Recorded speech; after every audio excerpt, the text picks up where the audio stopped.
കേരളത്തിലൊട്ടാകെ 4,80,614 കണക്ഷനുകളാണ് തകരാറായത്. മഴയുമായിട്ട് ബന്ധപ്പെട്ട് 4,80,614 കണക്ഷനുകളാണ് തകരാറായത്. അതിൽ 92% അത് പുനഃസ്ഥാപിക്കാൻ സാധിച്ചു. 4,40,05,000 കണക്ഷനുകൾ വൈദ്യുതി കണക്ഷനുകൾ പുനഃസ്ഥാപിച്ചു. 35,118 കണക്ഷനുകൾ ഇനി പുനഃസ്ഥാപിക്കേണ്ടത്.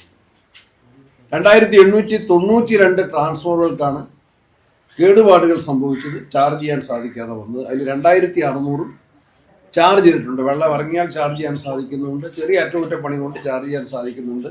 2,892 ട്രാൻസ്ഫോർമറുകൾ, ഇനി 290 എണ്ണമാണ് ബാക്കി ചാർജ് ചെയ്യാൻ ബാക്കിയുള്ളത്.